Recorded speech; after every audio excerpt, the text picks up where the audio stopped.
अस्सलाम वालेकुम। जैसे आप लोगों को पता है कि हमारे 9th class chapter number 8 thermal properties के लेक्चर स्टार्ट हैं और आज का जो हमारा टॉपिक है वो है अनोमलस एक्सपेंशन ऑफ वाटर। इससे पहले हमने लिक्विड के बारे में और सॉलिड के बारे में पढ़ा है। मतलब जब हम सॉलिड को हीट देते हैं तो हीट देने के साथ सॉलिड्स क्या होती है, एक्सपेंड होती है, और जब हम उससे हीट निकालते हैं तो वो क्या होती है, कंट्रैक्ट होती है। तो फिर हमने सॉलिड में दो टाइप्स की एक्सपेंशन पढ़ी। सबसे पहले लीनियर थर्मल एक्सपेंशन, मतलब जिसमें लीनियरी एक्सपेंशन और कंट्रैक्शन आती है वो, और उसके साथ वॉल्यूमिक थर्मल एक्सपेंशन, जो इसमें हम अगर हम सॉलिड को हीट देंगे तो उसकी वॉल्यूम क्या होगी, एक्सटेंड होगी और कंट्रैक्ट होगी। इसी तरह हमने फिर जो है लिक्विड के बारे में पढ़ा कि जब हम किसी भी लिक्विड को हीट देते हैं तो हीट देने के साथ उसकी वॉल्यूम क्या होती है, एक्सपेंड होती है, और जब हम उससे हीट निकालते हैं तो उनकी वॉल्यूम क्या हो जाती है, कंट्रैक्ट होती है। और हमें पता है कि लिक्विड की केस में हमारे पास सिर्फ वॉल्यूम की एक्सपेंशन पॉसिबल है, क्योंकि लिक्विड जो है वो हम ना तो लीनियर किसी जमीन पे डाल सकते हैं, अगर डालेंगे तो वहां पे ज़ाया हो जाएगी, हमें उसकी एक्सपेंशन का पता नहीं चलेगा, तो ना उसकी एरिया वगैरह कंबाइन कर सकते हैं। सिर्फ और सिर्फ कौन सी चीज पॉसिबल है, वॉल्यूम। अच्छा, आज हम पढ़ेंगे कि अनोमलस एक्सपेंशन ऑफ वाटर। अब ये जो आपके पास है ना, ये लिक्विड में स्पेसिफाइड किया गया वाटर, मतलब हमने वाटर की जो एक्सपेंशन है ये अनोमलस बेकायदा बेतरतीब, मतलब फितरत के खिलाफ है। फितरत क्या मतलब है कि हर वो काम जो ऐसा काम हो जो तरतीब के साथ हो रही हो। मतलब हमें पता है कि जब हम लिक्विड को हीट देते हैं तो वो एक्सपेंड होती है, और जब हम उससे हीट निकालते हैं तो वो कंट्रैक्ट होती है। तो ये हर एक लिक्विड की यही फितरत है, कोई भी फिटेड लिक्विड हो, चाहे कोई भी सॉलिड हो। लेकिन यहाँ पे ये जो स्पेसिफाई किया है कि वाटर, तो इसका मतलब क्या है कि वाटर ये काम फितरत के खिलाफ करते हैं। मतलब क्या है कि हीट देने के साथ वाटर क्या हो जाएगी, कंट्रैक्ट होगी। ये तो फितरत के खिलाफ बात है, होना तो ये चाहिए कि वो एक्सपेंड होती। इसी तरह जब हम हीट निकालते हैं तो हीट निकालने के बाद वो होना चाहिए कंट्रैक्ट, लेकिन वो क्या हो गई, एक्सपेंड हो गई। तो यही चीज इसको अनोमलस बेतरतीब बनाती है। तो ये चीज क्यों होती है, किस वजह से होती है, और इसका हमें क्या फायदा है, ये चीज हमने यहाँ पे देखी है। मतलब हमें तो ये तो पता चला कि ये वाटर की जो एक्सपेंशन है ये फितरत के खिलाफ है। सही है, तो फितरत के खिलाफ है, क्यों है और किस वजह से है और हमें क्या फायदा है, ये चीज हमने देखनी है। तो अच्छा, अब हम एक एग्जांपल लेते हैं, एग्जांपल से सॉल्व करते हैं। मिसाल के तौर पर हमारे पास वाटर है, ये वाटर का वॉल्यूम है, और यहाँ पे आपके पास टेम्परेचर 10 सेंटीग्रेड है। हम 10 से 6 कर लेते हैं, तो 6 करने के बाद इसकी वॉल्यूम क्या हो जाएगी, थोड़ी सी कंट्रैक्ट हो जाएगी। सही है, 6 सेंटीग्रेड होना भी यही चाहिए, क्योंकि यही तो फितरत हमें बताती है। अब हम 6 से और कम कर लेते हैं, 5 कर लेते हैं, तो 5 के बाद इसकी वॉल्यूम अगेन थोड़ी सी कंट्रैक्ट हो जाएगी। सही है, लेकिन जैसी 4 कर लेते हैं तो थोड़ी सी और कंट्रैक्ट हो जाती है। 4 पे कंट्रैक्ट हो गई। अब 4 के बाद मैं जैसी ही 3 पे जाऊंगा तो ये वॉल्यूम डिक्रीज होने के बजाय इंक्रीज होता है। अगर मैं अगेन 2 पे जाऊं तो ये अगेन क्या होता है, 3 पे करूं तो थोड़ा सा इंक्रीज आता है, और 2 पे करूं तो अगेन थोड़ा सा और इंक्रीज आता है, और अगर 1 पे करूं तो थोड़ा सा और इंक्रीज आता है, और जब अगर 0 हो जाए तो सबसे इंक्रीज होता है 0 सेंटीग्रेड में। तो ये वाली जो बात आपके पास आ गई, ये बात आपके पास फितरत के खिलाफ आ गई। देखिए, 10 पे कुछ वॉल्यूम था, 6 तक लाते लाते वॉल्यूम डिक्रीज हो गया, 5 पे भी डिक्रीज हो गया, 4 तक डिक्रीज हो गया। लेकिन जैसे ही आप 4 से नीचे चलना शुरू किया, टेम्परेचर को कम करना शुरू करते हैं, तो वॉल्यूम बजाय डिक्रीज होने के बजाय इंक्रीज होना शुरू हो जाता है। तो ये वाली जो बात है, मतलब 0 से लेके 4 तक, ये वाली। अब इसमें जो एक्सपेंशन आती है, यहाँ पे देखिए, फितरत हमें ये बताती है कि यहाँ पे होना चाहिए कि ये डिक्रीज होती है, लेकिन ये बात फितरत के खिलाफ हो गई और वो क्या हो गई, इंक्रीज हो गई। इसी तरह अगेन, अगर मिसाल के तौर पर आप -5 सेंटीग्रेड पे आपके पास कुछ वॉल्यूम है, सही है, कुछ कोई ऑब्जेक्ट है उसका कुछ वॉल्यूम है, -5 से आप -3 कर लें तो वॉल्यूम थोड़ा सा इंक्रीज होगा, -2 कर लें तो वॉल्यूम थोड़ा सा और इंक्रीज हो जाएगा। अब -2 पे, -2 सेंटीग्रेड पे।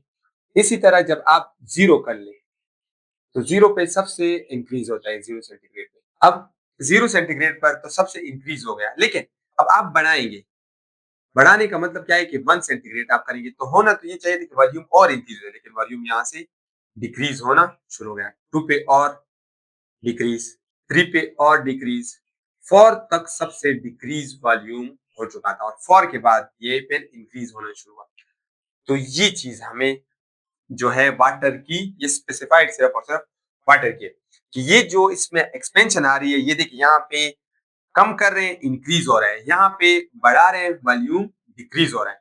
ये चीज इसको फितरत के खिलाफ बनाती है और इसी को हम कहते हैं एनॉमलस एक्सपेंशन ऑफ वाटर। असल में यहाँ पे क्या होता है कि जब हम 4 सेंटीग्रेड से क्या करते हैं, नीचे जाते हैं, तो वॉल्यूम इसलिए इंक्रीज होता है कि यहाँ पे आपकी जो देखिए जीरो पे स्टेट चेंज होती है, तो वाटर के मॉलिक्यूल्स बॉन्ड बनाना शुरू कर देते हैं और जब वो बॉन्ड बनाएंगे तो मतलब सॉलिड्स के बॉन्ड अलग होते हैं और लिक्विड के बॉन्ड्स अलग होते हैं। तो वो जब बॉन्ड्स बनाएंगे तो बॉन्ड्स में उसकी एनर्जी बॉन्ड में खारिज होगी और वो ये जो बॉन्ड बनाते हैं वो in the term of S state में बनाते हैं। यहाँ पे एक एटम आ जाता है, एक एटम यहाँ पे, एक एटम यहाँ पे, एक एटम यहाँ पे और एक एटम यहाँ पे। जब ये चारों एटम इस तरह सॉलिड में आ जाते हैं और ये जो नीचे अंदर वाली जो जगह होती है, ये आपके पास क्या हो जाती है, खाली होती है। तो ये खाली होने की वजह से आपके पास क्या होती है, इसकी जो डेंसिटी है वो डिक्रीज हो जाती है। और यहाँ पे क्या होता है आपको पता है कि तो यहाँ पे आपके पास ये जो हाइड्रोजन के एटम्स है वो इस तरह कोलाइड्स है। मतलब अगर मिसाल के तौर पर हम ये ले लें कि ये एक ऑक्सीजन एटम है, तो यहाँ पे एक हाइड्रोजन एटम और यहाँ पे, तो ये क्या करते हैं, अब ये पोलैरिटी चेंज करते हैं। मिसाल के तौर पर पहले ऐसे मिले हैं, अब ये ऐसे हो रहे हैं। इसके साथ आएंगे तो ये देखिए पहली जगह थोड़ी सी कम थी, अब पहली जगह थोड़ी सी कम थी, दोबारा अब जब ये ऐसे आएंगे तो अब इसकी जो वॉल्यूमिक एक्सपेंशन है वो क्या हो जाएगी, इंक्रीज हो जाएगी। और ये जो वॉल्यूमिक इंक्रीज आ रहा है इसी को हम कहते हैं इनॉमलस एक्सपेंशन ऑफ वाटर। और इसकी मदद से क्या हो जाती है कि यहाँ पे एक एटम्स है, अब ये पहले ऐसे थे, अब ये रोटेट होके ऐसे जाएंगे, तो ये दरमियान में जो जगह होगी वो क्या होती जाएगी, खाली होती जाएगी। और इस चीज को, यही चीज उसको क्या बनाती है कि उसकी जो वॉल्यूम है इस पे क्या हो रही है, डिक्रीज हो रही है। अगेन यहाँ पे क्या होगा, यहाँ पे ये होगा कि ये तो ऐसे आजाद बने हैं, अब यहाँ पे ये वापस अपनी पोलरिटी इस तरफ है, वापस इधर तक आएंगे। तो इधर तक आएंगे तो ये देखिए ये ऐसे है, ये चेंज होके इधर आएगी, तो जब इधर आएंगी तो इसका वॉल्यूम क्या होता जाएगा, डिक्रीज होता जाएगा। अब यहाँ पे देखिए ऐसे हो जाएंगे, पहले ऐसी थी, अब उसकी वॉल्यूम क्या हो जाएगी, डिक्रीज हो जाएगी। इस वजह से ये वाटर की जो एक्सपेंशन हो रही है वो क्या है, इनामुलस है। और यहाँ से उनकी जो जो नेचर है वो चेंज हो रही है। मतलब इसमें आपके पास लिक्विड स्टेट से सॉलिड स्टेट में कन्वर्ट हो रही है और उनके दरमियान जो स्पेस है वो बढ़ती जा रही है। यहाँ पे पहले से सॉलिड स्टेट में है, सॉलिड स्टेट से कन्वर्ट हो रही है लिक्विड स्टेट में। अच्छा, इसका फिर हमारे पास फायदा क्या है? सबसे पहला फायदा देखिए, जब आप लोग उन इलाकों पे चले जाएं जहाँ पे बहुत ज्यादा बर्फ होती है और मतलब टेम्परेचर -20 या -15 इतने तक गिरते हैं, बहुत 15, 20, 10 इतने तक गिरते हैं, तो वहाँ पे जो समुद्री मखलूक होते हैं मतलब फिश वगैरह, ये क्या करते हैं कि यहाँ से जब ठंडी हवाएं आती है, ऐसे चलती है, ठंडी हवाएं आएगी तो वो इस सरफेस के साथ लगेगी और ये वाला जो सरफेस है ये आपके पास तमाम का तमाम किस में कन्वर्ट हो जाएगा, बर्फ में। यहाँ पे आइस बन जाएगी।